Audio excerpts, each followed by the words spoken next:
Voltamos com o programa Retratos e hoje conversando com o músico, produtor cultural Daniel Costas, também maestro dos grandes nomes do teatro musical aqui em Belo Horizonte. A gente falava, Daniel, sobre os musicais, teatro musical, ópera. Tem diferença entre esses estilos? Tem sim. A gente pode falar que são estilos? São estilos. Musical e teatro musical é a mesmíssima coisa, é só uma forma mais fácil de dizer. A ópera e o teatro musical, eles têm diferenças grandes. Na ópera, a música é que conta a história, principalmente, apesar de que também o teatro conta a história. No teatro musical, a música já é um adjetivo, né? Então, o teatro é substantivo, o texto é quem conduz, né? E a música, ela vem contando junto a história. As formas de execução de uma e outra, tecnicamente, também são diferentes. Na ópera, a gente utiliza o canto lírico, e no teatro musical, nós temos até musicais com canto lírico. Só que não é bem o lírico, é o que a gente chama de voz de cabeça, de legit, que são diversas técnicas do teatro musical.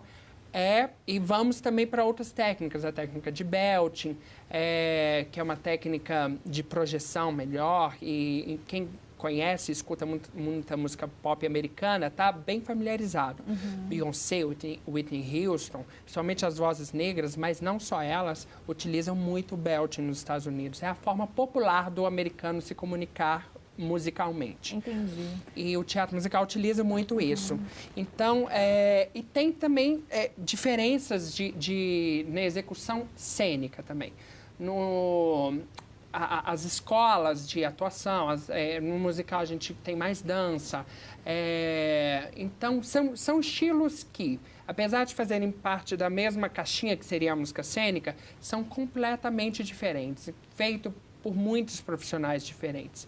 Normalmente, as equipes criativas é que costumam se coincidir.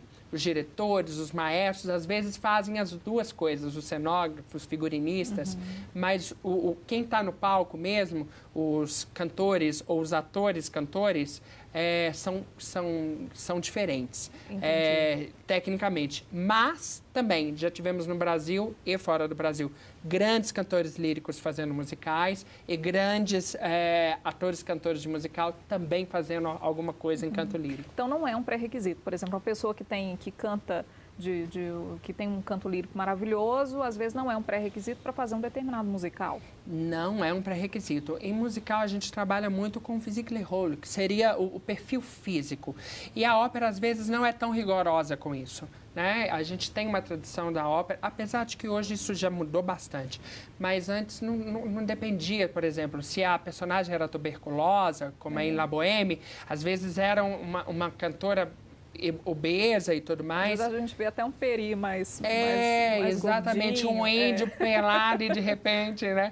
Essas coisas todas. E a moça está morrendo tuberculosa, mas ela está ali, ó, corada, enorme, ali cantando. Não há uma preocupação com isso. Às vezes a ópera não se preocupa. Apesar de que hoje as grandes produções, tanto nos Estados Unidos quanto na Europa e até no Brasil, se preocupam sim com o perfil físico do cantor. Então o cantor hoje ele precisa estar em forma, sim, ele precisa ter um bom preparo. Os diretores estão cobrando mais cenicamente. Há óperas que, inclusive, os cantores têm que ter uma movimentação bastante coreografada. Não chega a ser uma dança, mas uma movimentação coreografada que exige mais do cantor. Eu acho que até mesmo as linguagens vão evoluindo, né? Com o passar dos anos e a partir do que o público vai demonstrando também. Público, como é que ele tem reagido ao musical? Vamos falar, né? Aqui de Minas, por exemplo. O público ama teatro musical. É uma linguagem... O público sempre gostou muito da ópera. A ópera era o musical do século XIX, do século XX quase inteiro. E o teatro musical não é que ocupou. A ópera ainda tem o seu lugar. Mas o teatro musical, ele tem uma linguagem mais fácil de compreensão ao ouvido do grande público.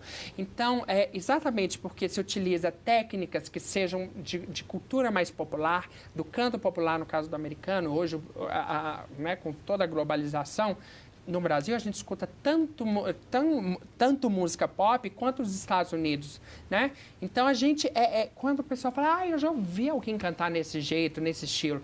E na ópera, é diferente, a impostação é diferente, a técnica é diferente. Então, de repente, eu estou conversando com você aqui com essa linguagem e eu vou cantar com essa impostação. Aí fala assim, estranhei, porque você estava falando comigo e de repente está cantando de uma forma diferente. Musical, não. Eu falo com você aqui e aqui eu começo a cantar. Então, com a mesma impostação, com a mesma posição de faringe, de laringe, com todos os articuladores funcionando, a voz acontece mais naturalmente no teatro musical. Por exemplo, daqui eu vou e the hills are alive. Então, não tem uma quebra grande. O público não sente isso, Não né? sente, às vezes. E com os recitativos, os musicais, as coisas ficam bem naturais. De repente, você está cantando e começou a cantar, né? E você nem viu. A ópera fica muito evidente. Né? Quando as óperas têm texto e têm música, a separação às vezes fica muito evidente. E no musical, não.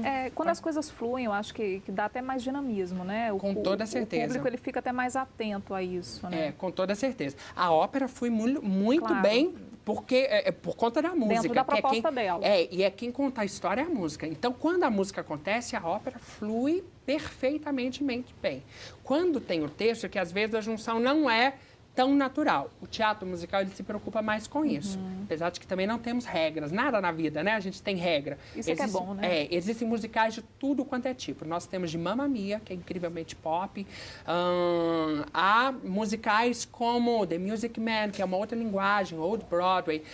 West Side Story, que também é uma outra linguagem, que é do Leonard Bernstein. Temos musicais tipo The Book of Mormon, tem os musicais da Disney. Então, os musicais hoje conversam também com uma linguagem muito maior do que a ópera. Legal. Às vezes você é fã de Queen, nós temos musical We Will Rock You, que são só músicas de Queen. Eu sou fã de Beatles, nós estamos aí com Romeo e Julieta, o som dos Beatles. Como é que vai ser? Conta pra gente. Olha... Vamos abrir um parênteses aqui, já que você falou de Romeo e Julieta. Pois é, para o segundo semestre, né, que vocês estão planejando, Romeo e Julieta... Olha, o Romeo e Julieta... Com Beatles ao vivo ainda. É tudo ao vivo, é uma montagem nova, inédita, lindíssima, mas o público vai ter que aguardar um pouco mais. Em ano de Copa no Brasil é tudo mais difícil para a cultura, né? E é um projeto muito grande, é um projeto muito caro, que envolve diversos recursos, diversas negociações e uma estrutura incrível, mas podem aguardar com carinho que o público vai amar. Mas eu acho que para 2015, mais tardar 2016. Vamos torcer para ser 2015, que todo mundo fica ansioso, né, para conhecer. Mas até por essa... Eu arrepio toda vez que eu são dois clássicos, né? Projeto, O clássico da literatura e o clássico da música. Esse mês, né, dia 23 de abril, aniversário de Shakespeare, ainda 450 anos. Quantos milhões? O projeto? O projeto, 8 milhões. 8 milhões. Não é fácil não, né? Os musicais são muito caros, né? São muito caros. São muito caros. Mas vai ser lindo. Shakespeare, Beatles, tudo junto. A Inglaterra bombando, apesar de que a história se passa em Verona, mas o clima é muito inglês, né? Bacana. E eu acho que o público vai gostar muito do que vai ver. A gente estava falando dessa cultura de musicais aqui em Belo Horizonte, como o público recebe isso em Minas Gerais. A gente tem percebido uma entrada de musicais muito grande, pelo menos nesses últimos meses, até nos últimos anos. Musicais do Rio, São Paulo, vindo para Belo Horizonte, colocando Belo Horizonte como parte de uma turnê, né? Com certeza. Antes não existia isso, ou muito pouco, né? Hoje o público mineiro é um público que consome muito teatro musical. Consome cultura, né? Sempre fomos um público que consumiu cultura, né? Então tinha-se uma ideia e se falava-se às vezes, eu sempre escutava assim, que Minas Gerais não consome cultura. Consome, mas às vezes não é a mesma cultura que São Paulo consome, né? Nós consumimos, por exemplo, sertanejo aqui de uma forma incrível, né? Um grande mercado. Mas não é um mercado que consome tanto ópera, que consome tanto música clássica, apesar de que temos projetos incríveis, como a Orquestra Filarmônica de Minas Gerais, que veio para mostrar. O público mineiro consome, sim. E a orquestra o que é bom, no Parque Municipal, claro, de graça, ao ar livre, como o público gosta. Tudo que é bom, o público mineiro consome. Nós somos um público muito exigente. E com a chegada dos musicais mais bem estruturados, com certeza o público mineiro abraçou isso. Já tinha um movimento muito grande, desde essa volta dos musicais em 2001, de mineiros indo assistir o musical lá, em São Paulo. Né? Já se ia para Broadway, depois começou a ir para São Paulo. Hoje, graças a Deus, muitos vêm aqui. Não todos, porque às vezes são produções que é impossível de viajar por conta dos recursos técnicos, mas se viaja muito e tem se consumido muito. E o mineiro está se preparando para fazer o musical. Já temos companhias experimentando, já tem gente se preparando. Eu ainda acho que é um embrião do que pode ser. É um trabalho que está começando a ser fomentado. Os artistas estão começando daqui a sentir o que significa cantar, dançar e interpretar ao mesmo tempo, que é muito difícil. É uma maratona de atleta para ensaiar e para se preparar para a vida. Então, o pessoal está começando a entender.